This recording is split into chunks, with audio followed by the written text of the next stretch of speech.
FNAF. You know, Five Nights at Freddy's has been a part of my life for a while, man. From childhood up to now while I'm making this video, from watching the many animations out there, and the many songs I've listened to, it seems I will actually never escape this franchise. With the second FNAF movie coming out soon, I thought it was only fitting to start this channel with a movie about my favorite franchise and one so close to my heart. This is the FNAF movie. Alright, before we get into the movie, I'm going to give you some background on the lore, because if you go into this blind without knowing anything, you will be confused as hell on like, why the hell are these robots moving? Who the hell is William Afton? And what the hell is a Freddy Fazbear's Pizza? Okay, so we first start with William Afton and Henry Emily founding a pizza chain called Freddy Fazbear's Pizza, where fantasy and fun come to life.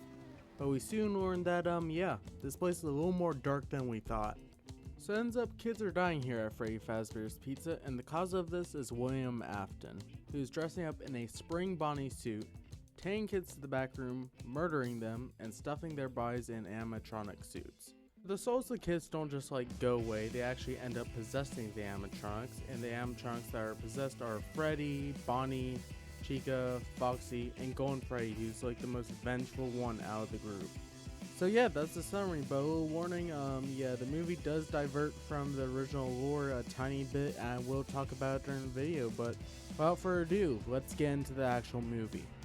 So we first start off this movie with our night guard getting the good old Foxy treatment. Night guard! I'm gonna kick your ass! Then our night guard wakes up in a room with a basically torture Freddy mask, and everyone say goodbye to our night guard. So I really like this opening scene because it sets the tone really well and gets us ready to dive into that FNAF type horror that we're all really used to and adore. Now we are introduced to our two main characters, Michael and Abby, and this isn't Michael Afton, this is Michael Schmidt, and Abby is the younger sister of Michael. Then we are taken to a mall scene where Michael kind of loses his marbles and beats up some guy because he thought the guy was kidnapping some kid. If you can't tell, Michael has some problems. Then Michael goes to a career counselor who is actually William Afton, and William Afton tells him to pack it up and put the fries in the bag. There is also a little detail in the scene that I really like. Right before William Afton is about to say Michael's full name, he stops and focuses in on Michael because William Afton actually kidnapped Michael's brother, and he actually recognizes Michael in this interview. So right before Michael leaves, William Afton actually offers him a job, but Michael says no because of the hours, and Michael says he can't work nights, but later he will actually take this job and sets up the rest of the film. The next thing I want to talk about is the nightmares that Michael has. So Michael throughout this film will keep having these nightmares of his brother being taken, and he keeps trying to go back to this nightmare every night to find out what happened to his brother and who took him, and the one who took him was William Afton. Now it's time to talk about the prick of the story who is trying to gain custody of Abby just for a check.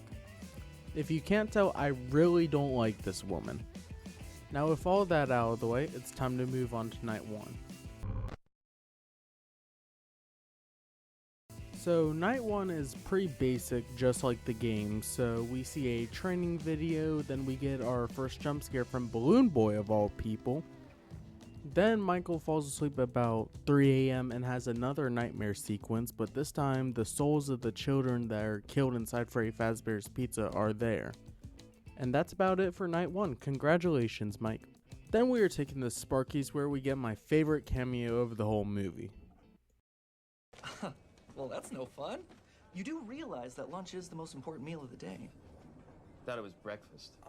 Some people say that, but it's just a theory. Are you being paid by Getting the back Lord? to the story, the prick is trying to gather evidence against Michael to prove that he cannot care for Abby. She is doing this by trying to make Michael lose his job so he has less of a case to the judge about keeping Abby. They eventually come up with a plan to trash Freddy Fazbear's Pizza so Michael will be fired by them. Now on to night 2. Michael falls asleep on the job once again. That leads into, you guessed it, another nightmare sequence, but this time Michael runs after the Foxy kid and actually gets slashed by him. We also meet Vanessa this night, the daughter of William Afton, and she gives some background to Michael about the history of Freddy Fazbear's Pizza and why it shut down.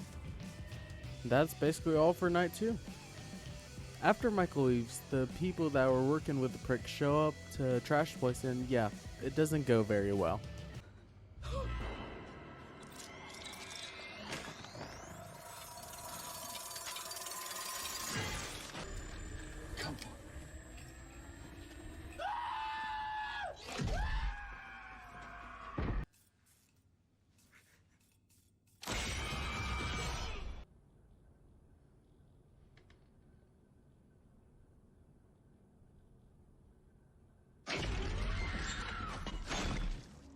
Then we get back to Mike's home where Abby finds out about the plan of the prick trying to take custody of her, and she basically calls her a bitch, which I agree with. Then Vanessa shows up at the house and tells Mike someone has broken into Freddy Fazbear's Pizza. And she threatens to get him fired because she found the sleeping pills Mike's been taking at the pizzeria. Then they start talking about Mike's dreams and how he believes that you never forget what you see, and that is why he tries to dream every night to remember how Garrett got kidnapped. Then they end up talking about family, and it's obvious Vanessa is not having a great time because, spoiler alert, William Afton is not a great father. I mean, in the games he really got his whole family killed. Now we are finally on to night 3. So this night, Michael actually decides to take Abby with him to the pizzeria. When they get there, they see the place is kind of trash and Mike starts fixing it. Then we go to, you guessed it, another dream sequence. This dream, Michael is talking to Golden Freddy's soul, asking for help to remember who his brother was taken by. And Golden Freddy's soul basically says, bro, I don't work for free. Then Abby screams, interrupt this dream, but it ends up being a false alarm because the animatronics weren't attacking her. Abby! Then Abby tells Mike that these are now her friends, and Mike is disturbed, like anyone else would be. And Mike thinks this is a joke, which it isn't since the souls are inhabiting them. And that basically wraps up night 3. Now we are back at the house in Abby's room, where Mike recognizes the kids that Abby has been drawing to be the same ones in Mike's dreams, meaning that Abby has a connection to Freddy's and the souls of the kids. Abby tells Mike that it's the ghosts that make the animatronics move, and I feel like this was just thrown in for anyone who doesn't really know the lore yet. And that leads us into night 4. This night, Michael and Vanessa actually get into an argument, which leads to Abby getting hurt because while they were distracted, Abby tried to play Bonnie's guitar and got electrocuted. After Abby wakes up, then they go to leave, but before they leave, he asks Vanessa why she was terrified in the room. And her response is, you bring Abby back, I will shoot you. I personally didn't like how they just had her start acting like this when the whole film she's been nice and now she's being mean to Mike, and I didn't like this choice of showing her trauma, but carrying on. And that wraps up night 4, and now we're going to jump directly into night 5. We go into another dream where Golden Freddy's soul calls out Mike for his behavior, saying he wants to save his brother and not find out what happened to him. Golden Freddy then offers Mike to let him have the same dream over and over again, but they get Abby. Mike accepts this after Golden Freddy basically messes with the dream and has Mike's family basically tell him that he needs to let Abby go. Mike then wakes up to the torture Freddy mask we saw earlier, but luckily he escapes. Then back to the house, we see Golden Freddy appear and handle business by killing the prick. Both Abby and Golden Freddy take the taxi to Freddy's, which is driven by Corey Kenshin. Mike is then woken up by Vanessa, who's bandaging him, and he blames Vanessa for not telling him how dangerous the animatronics were at Freddy's. Also, hold on to Vanessa not telling the full truth because that comes up in the second film, which I also will make a review about. Vanessa then delivers the chilling statement that the animatronics want to make Abby just like them. Vanessa also reveals that William Afton is the man behind the slaughter, and he has been killing kids and putting their bodies inside the animatronics to hide them from the police. Vanessa also tells Michael that William Afton is coming to the location tonight to try to kill them both. Now we have the final fight. Abby is chased by some of the animatronics, and she actually has to hide in a ball pit. Then we cut to William Afton in his spring Bonnie suit, and he basically yeets Mike across the room. While that happens, Vanessa saves Abby just at the right moment before Foxy was going to get her. Then we cut back to Afton taunting Michael, telling him, "First I killed your brother, now you. Symmetry, my friend." Then proceeds to give Michael a brutal kick. Vanessa then points a gun at William, and William, not liking this, ends up stabbing his own daughter. Yes, this man has no mercy for his own family. Abby is actually the one who ends up saving the day by drawing a picture of Spring Bonnie killing the kids and shows it to the animatronics, which brings them to their senses and breaks Afton's influence on them. Chica's cupcake bites on William's suit, causing us to get the very anticipated spring lock scene, which I know some people didn't feel like it was gory enough, but I'm pretty fine with it. Afton then collapses, but not before saying his famous line, "I always come back." Then he is sealed away by the other animatronics. We learned that Vanessa didn't actually die, she was just placed in a coma, and that brings us on to the next movie. Here are my thoughts on the movie. Overall, I think this is a really good movie, and the first thing I want to talk about is the animatronics themselves. Blumhouse did an amazing job with the animatronics. I mean, it looks like they were taken from the game and placed into the movie. They did that great of a job. Also, the layout of the FNAF location was a piece of art. I mean, all the details to the office, to the whole pizzeria was just amazing, and it really impressed me.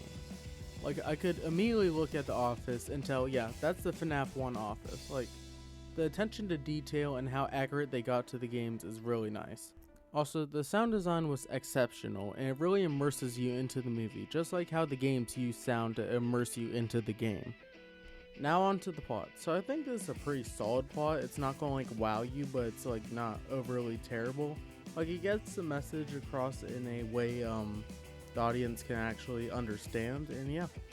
I think this movie does a great justice to the FNAF franchise, but I do want to mention some more differences. Like how the main character is Michael Schmidt and not Michael Afton like in the games. Vanessa is Vanny in the games, but here she is her own separate character and doesn't really have a connection to Vanny. Also, Golden Freddy isn't Cassie in this film, but I think the rest of the souls are pretty spot on. Now to get to some of the cons for me. I felt like the pacing and the story was a bit scattered or too fast at some points, and if you don't know about the FNAF lore, you might get confused pretty damn quickly. Also, you don't learn some of the names of the characters until like the end of the film, and that's really all the cons I have. In conclusion, this is a great movie adaptation of the FNAF franchise, and is made very for the fans of the series. And I will be pretty excited for the second movie, which, spoiler alert, already seen, and yeah, I'm gonna have a lot to talk about. Well, I hope you enjoyed my first movie review on this channel, and remember to leave suggestions in the comments, and yeah, I'll see you all in 2 weeks.